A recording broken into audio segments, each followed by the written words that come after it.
Welcome back to Roadside Rescue. On this episode, I've got a few things going on. That's how I think every episode's gonna be from now on. This morning I'm going back to look at an Elantra I did a ton of work on recently. Apparently I misidentified one of the sounds they were concerned about, and I fixed the wheel bearing, which was making noise, but it's still making the other sound they want me to check out, which I heard some like deep exhaust sound whenever you would accelerate hard. I'm assuming that's what they're talking about. Maybe there's a small exhaust leak somewhere I'm gonna try and find that's only starts coming out when it's under heavy load, when it's a heavy load exhaust leak. So it must be like a little gap in a gasket or something. It might be tricky to find. I'll see if I can video the sound. But that same car they just dropped off had a shop for something else. Oh, they had the battery replaced there, and they thought it still had a warranty there, but the battery's been having problems. Apparently the battery's older than they thought, so I've got a battery with me right now to fix that with. I was gonna do the control arms on their other van. That same shop or some other shop said they need control arms on their Toyota. They haven't sent me the VIN number though, so I'm just gonna go over there, double check that, grab the VIN number, order the parts, come back when I also figure out what I need for that exhaust leak. I'm assuming it's an exhaust leak. I did hear that sound, but I'm just trying to think of what it could be, where I might find it. Might be tricky, or might be covered in soot. I missed my turn, but I was just making a U-turn. That building's just known for being terrible, but that True Religion steak and pancake house is supposed to be really good. It's supposed to be really good, so I'll have to try that out soon. I'm just gonna start trying out new restaurants every day, all the cool little restaurants in the towns that I stop by, because I'm always like, oh, I'll try that one next time, or I'll try that one with my kids, or this or that, but I never end up making it to them, or, you know, we'll just try a couple of new ones a year. So I'm gonna start trying them out on camera, letting y'all know what I think. All right, that battery is only at 67% charged. Got a good alternator. See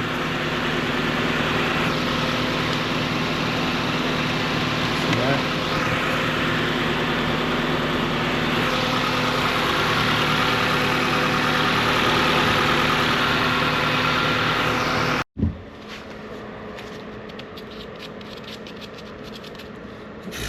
Engineered to die 2 months outside of its 3-year warranty, I'm sure.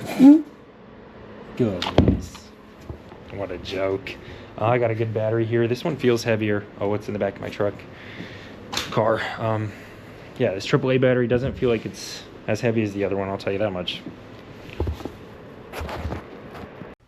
Yeah, so interestingly, that was a sound that I had warned them about last time. They told me they heard some noise that got bad when you were accelerating, and there's some vibrating on the dash. My Elantra does the same thing. It has a big plastic cover on the dash, I'm pretty sure.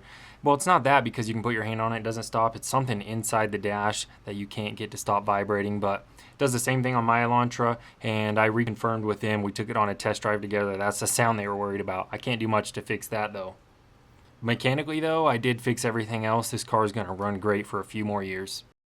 Let's get some lunch, and then I've got to go look at a really old C10. I've got a lot of classic cars this year. Let's look at this classic C10 and see if I can't figure out what's keeping it from running. What, you thought I was going to steak and pancakes today? Nah, I've been wanting barbecue for a while. This is the local barbecue place, Bam Bam's. It's pretty good. Let's get some brisket. Yeah, I got the big pig.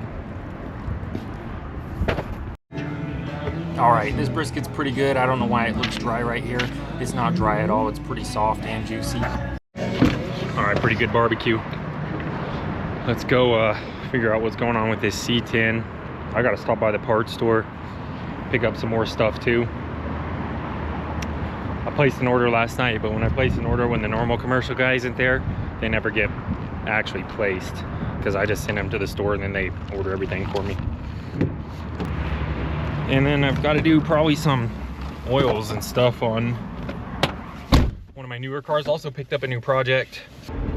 All right, well, the parts I needed for that C10 didn't show up, and I've been waiting like 2 months. For 2 months they've had this oil rack on sale, where if you just buy, I think you only had to buy 3 jugs of oil, you get the rack. I bought 4 jugs of oil because I wanted some different weights. I guess that was the only reason. They're all full synthetic, should be. And I got a hand warmer. I want to test this out, see if I want to get a different one or not. They started selling those there, so I'm like, let me snag that.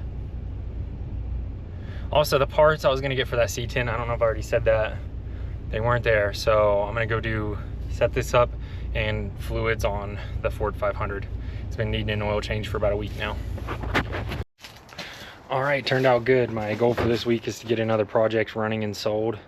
I'll show you that Volvo, my new project I picked up. Oh, nice.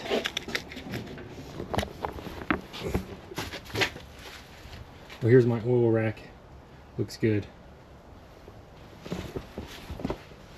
Just took about 20 minutes to set up. I might just have to run up to Hub and grab those other parts. Let me check and see. Yeah, there's my new daily. I'll get that big truck running too. I thought that like a month ago I was close and I had to pay taxes, so I got unclose. This thing has a dead battery, but it's got a turbo 5-cylinder 2.4 liter Volvo station wagon, baby. So I'm excited to drive around in this for the next couple of years if I can get it running. I've heard the motor in good shape running. It has a throttle position sensor code issue. I've replaced the throttle body and the pedal, and then I ended up trading the customer for it for some labor because it took a while to work on it and I couldn't even figure out, and they weren't sure what to do with it. I think they were going to send it to the junkyard if I couldn't figure it out, but they didn't want to pay a ton of money, which it would have taken. It's probably going to take a couple days to figure that out now. I got a battery. Let's put that in. Grab the key. Then I'm going to fix that thing up, put a nice suspension on it, tin it, put a stereo in it, be my ripper. The thing is, I can't even remember how many miles it has, so I'm excited to hook this new battery up and get this thing on. I'll show you it running, but it won't move. Oh, it's so cool.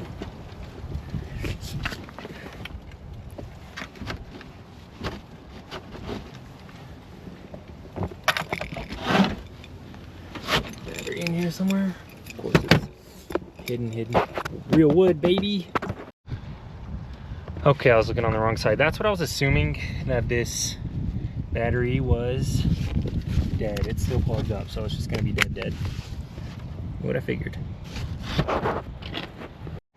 Yes. I knew some of those had those back seats. I didn't know this one had it. I guess maybe they all do. That's sick. 7-seater. That's ridiculous. Love it.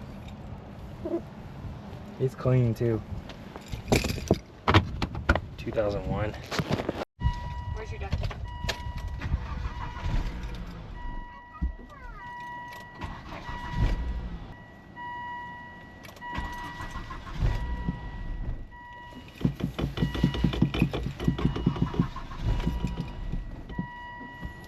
That's it.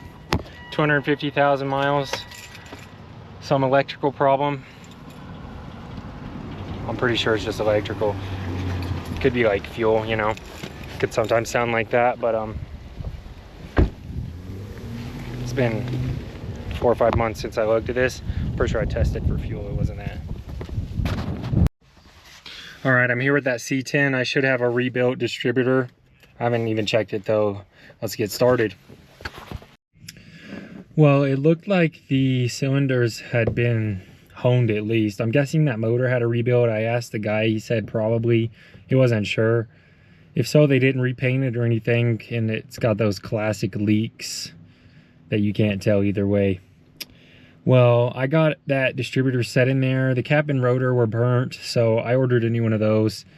I'll show you the pictures I took of the inside of those cylinders. They look great. The distributor was weird. I'll show you the side-by-side picture. Somebody had retrofitted the old one, and it had 2 wires, which is why I was having such a hard time placing the order for a distributor. All the other ones just had 1 wire. Well, the old one didn't have a stator inside. It just had some weird electrical thing that was also burnt out. The new one has its stator and everything in there, so that should be good from the factory rebuild. I'll be back on that tomorrow. Hopefully that's all it needs to run. I'm also going to bring fuel because that carb's rebuilt, and you can see that there's no fuel in the line going right up to the carb in that auto filter, but probably just because it's been sitting for a while.